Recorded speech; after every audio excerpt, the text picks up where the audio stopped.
औज़ुबिल्लाहिमिनश्शैतानिर्रजीम बिस्मिल्लाहिर्रहमानिर्रहीम। तमाम फेलोज़ को मैं राजुद्दीन का सलाम। डियर फेलोज़, मैं अपने यूट्यूब चैनल पे एक नई वीडियो के साथ आप लोगों की खिदमत में हाजिर हूँ। वीडियो स्टार्ट करने से पहले तमाम फेलोज़ से मेरी रिक्वेस्ट है कि मेरे चैनल को सब्सक्राइब करें, वीडियोज़ को लाइक और शेयर करें।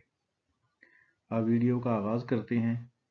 डॉन एडिटोरियल, इसका टाइटल है डॉजिंग अकाउंटेबिलिटी। पहले इसकी वोकेबलरी देखते हैं। वोकेबलरी में डॉजिंग चकमा देना, अनहीड एडजेक्टिव बेध्यान, बुलडोज वर्ब मुनहदिम करना,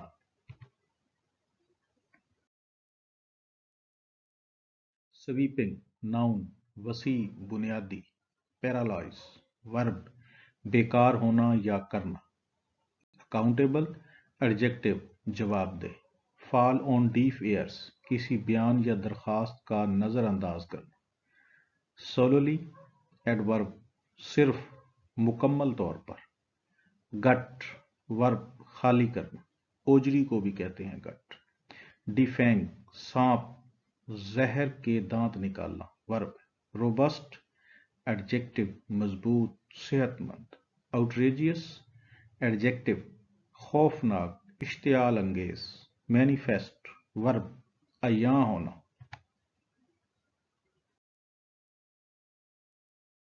मैग्नेट नाउन बड़ा आदमी, सेठ, वॉक अवे बाआसानी जीता हुआ मुकाबला, अबाव बोर्ड एडजेक्टिव दयानतदार ईमानदार, अमेनिटी नाउन सहूलत, समहो एडवर्ब किसी न किसी तरह, एंड अप आखिरकार, इम्प्यूनिटी नाउन इस्तस्ना, शो अप वर्ब हाजिर होना, कंप्लाई विद हुक्म अदालत की तामील करना, एंटेल वर्ब दाखिल करना,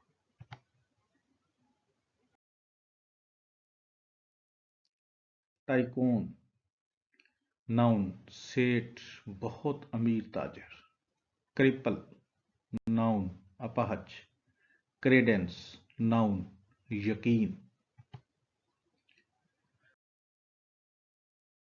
डॉजिंग अकाउंटेबिलिटी जो एडिटोरियल है इसकी रीडिंग करते हैं।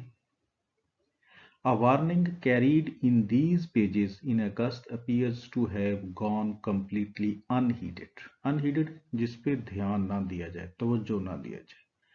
Carried in these pages a warning यानी इसी अखबार में इन्हीं पेजेस पे अगस्त में एक वार्निंग जारी की गई थी, लेकिन उस पे कोई तवज्जो नहीं दी गई। मंथ्स अगो कई महीने पहले, as the government was bulldozing, bulldoze का मतलब होता है मुनहदिम करना, लेजिस्लेशन आफ्टर लेजिस्लेशन यानी एक कानून साजी और उसके बाद फिर कानून साजी, थ्रू पार्लियामेंट पार्लियामेंट के जरिए, to reform the prevailing accountability laws, reform करने के लिए जो अभी मौजूदा अकाउंटेबिलिटी एहतसाब के कवानीन है। यानी कई महीने पहले गवर्नमेंट जो है वो कानून साजी पे कानून साजी कर रही थी, जो एहतसाब के कवानीन हैं उनको मुनहदिम करने के लिए। कंसर्न हैड बीन रेज्ड यानी उस वक्त भी लोगों ने कंसर्न शो किया, that the sweeping changes being made, sweeping वसी बुनियादी, changing being made could completely paralyse, ये क्या कर सकती हैं, जो वसी या बुनियादी तब्दीलियां की जा रही हैं एहतसाब के कवानीन में, ये कंप्लीटली मुकम्मल तौर पर अपाहज बना सकती हैं। पैरालाइज होता अपाहज। Ongoing efforts to hold powerful wrongdoers accountable, यानी जो रॉन्ग डूअर्स हैं, जो गलत काम करने वाले पावरफुल लोग होते हैं, उनकी जवाबदेही के हवाले से जो ये एहतसाब के कवानीन हैं, इनको वो अपाहज मुकम्मल तौर पर अपाहज करने जा रही है हुकूमत। यानी वो जितने भी पावरफुल लोग हैं, अगर वो गलत काम करेंगे तो उनकी कोई जवाबदेही नहीं होगी, किसी जगह पे वो जवाबदेह नहीं होंगे। It fell on deaf years, fall on deaf years यानी जिस चीज पे तवज्जो ना दी जाए, यानी ये जो वार्निंग शो की गई थी, बताई गई थी, वार्निंग दी गई थी, इस पे कोई तवज्जो नहीं दी गई। The government appears to have been concerned solely, solely सिर्फ मुकम्मल तौर पर, गवर्नमेंट का क्या कंसर्न दिखाई दे रहा है with saving it's leaders skin, के सिर्फ अपने जो लीडर्स हैं, जो रहनुमा हैं, जो उनको सेव करना है, उनको बचाना है। एज इट प्रोसीडर टू गट दी, जब उसने आगे बढ़ी, प्रोसीड आगे बढ़ी, गट साफ करना, द नेशनल अकाउंटेबिलिटी ब्यूरो को, एंड डिफेंग, डिफेंग होता जहर निकालना किसी चीज का, किसी चीज को किस कहते हैं शेर के दांत निकाल देना, शेर तो है लेकिन दांतों के बगैर है तो फिर उसकी कोई इफेक्टिवनेस कोई नहीं है। एंड डिफेंग इट्स गवर्निंग लॉ, यानी गट साफ करना नेशनल अकाउंटेबिलिटी को, और इसके जो कवानीन हैं उनको क्या कहते हैं कमजोर करना। द नेशनल अकाउंटेबिलिटी ऑर्डिनेंस, और नेशनल अकाउंटेबिलिटी ऑर्डिनेंस को भी कमजोर करना, विदाउट पुटिंग अ रोबोस्ट मजबूत सेहतमंद अल्टरनेटिव सिस्टम इन प्लेस, कोई भी मुनासिब मजबूत कोई मुतबादल निज़ाम लाए बगैर अकाउंटेबिलिटी ब्यूरो को, इसके कवानीन को और अकाउंटेबिलिटी का जो ऑर्डिनेंस है इनको, इनका जहर निकाल देना, इनको कमजोर करना।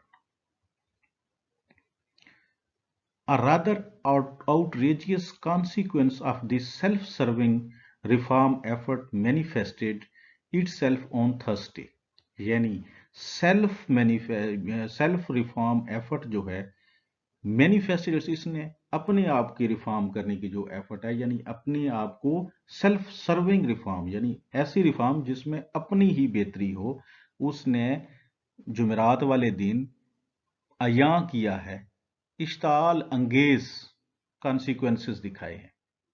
अब सेल्फ सर्विंग रिफॉर्म ये है कि जो उसमें ये सेल्फ सर्विंग यानी अपने आप को सेव करने के लिए नेशनल अकाउंटेबिलिटी ब्यूरो में या इसके कवानीन में जो तब्दीलियां की जा रही हैं, जुमेरात वाले दिन सेल्फ सर्विंग रिफॉर्म एफर्ट जो उन्होंने की थी वो अयां भी हो गई हैं। उन्होंने आउटरेजियस कॉन्सिक्वेंसेस दिखाए हैं। वो कैसे?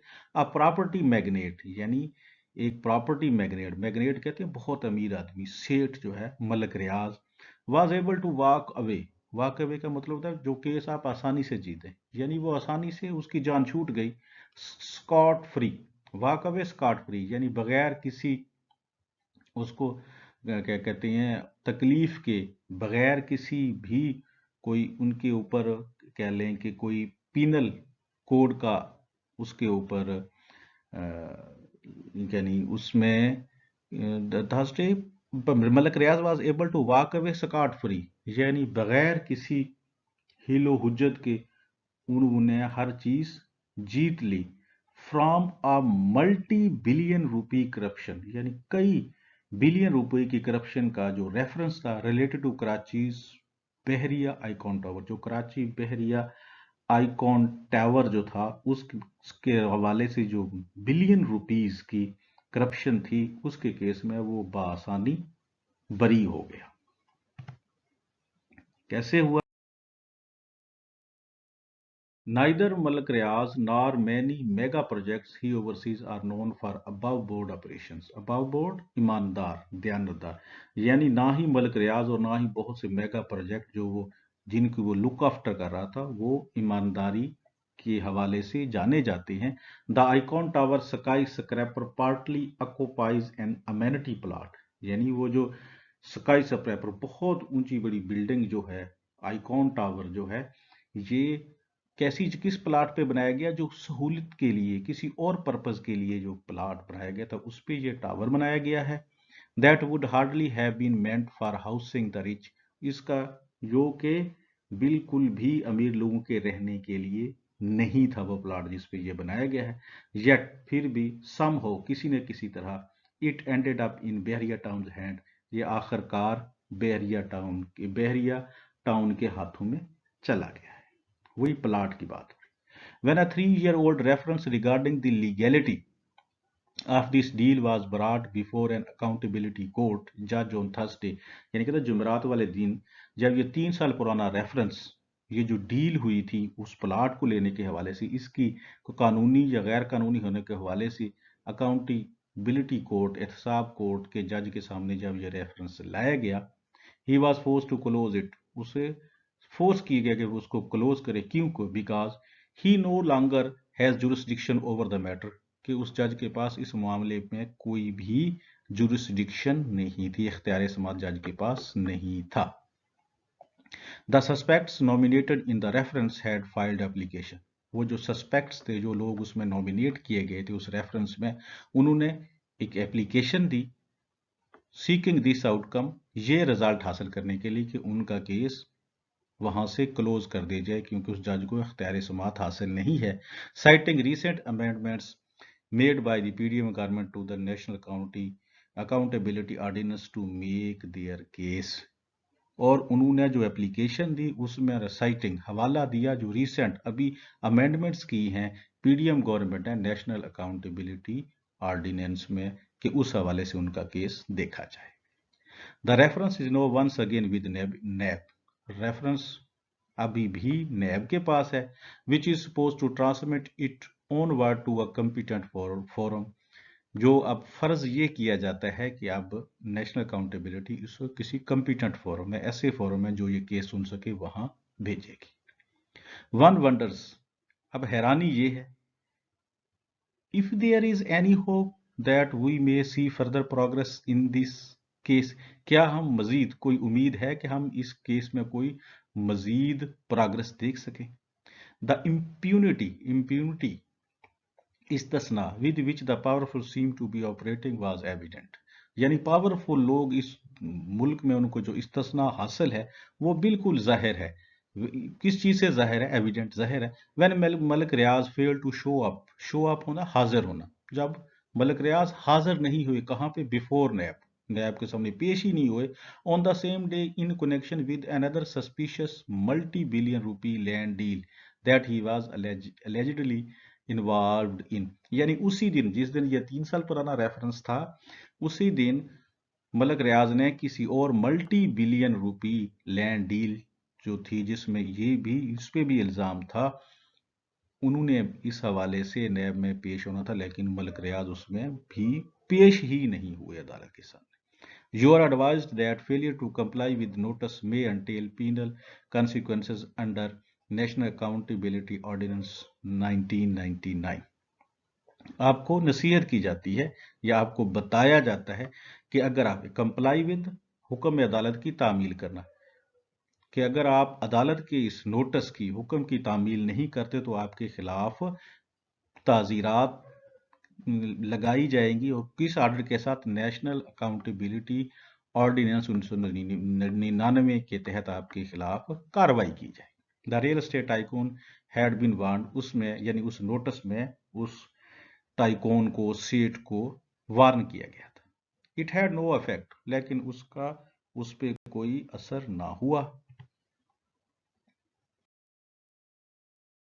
While NAB has earned its reputation of being failed institution, नैब ने कौन सी रेपुटेशन हासिल कर ली है? कि ये फेल्ड, नाकाम इदारा है, दैट सर्व्स लिटिल पर्पस, जो अपना जो पर्पस है असल में वो थोड़ा सा सर्व करता है, other than to settle political scores, असल में यह सियासी तौर पर एक दूसरे का आलाकार होता है, अपने सियासी मुखालफिन को दबाने के लिए इस्तेमाल किया जाता है। The need had been for the government to fix it, government को यह जरूरत है कि वो इस अपना जो जो लेबल लग चुका है नैब की रेपुटेशन पे कि ये अपना पर्पस को सर्व नहीं करता, उसको ठीक करे, नॉट क्रिपल इट कंप्लीटली, इसको मुकम्मल तौर पर अपाहज ना करे। The PDM government is itself responsible for giving Credence, Credence यकीन, यानी पीडीएम गवर्नमेंट खुद जिम्मेदार है यकीन दिलाने में, टू दोज, उन लोगों को, who feel it came into power to give honours to corrupts, जो ये कहते हैं, महसूस करते हैं कि पीडीएम हुकूमत में आई ही करप्ट लोगों को क्या देने के लिए है? एनआरओज देने के लिए। Thanks for watching. Allah Hafiz.